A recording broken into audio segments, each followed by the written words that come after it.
Here's what people get wrong about tone.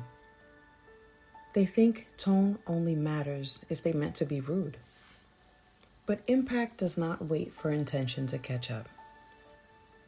You may not mean to sound dismissive, cold, irritated, or disrespectful, but if that's how it lands, it still affects the conversation.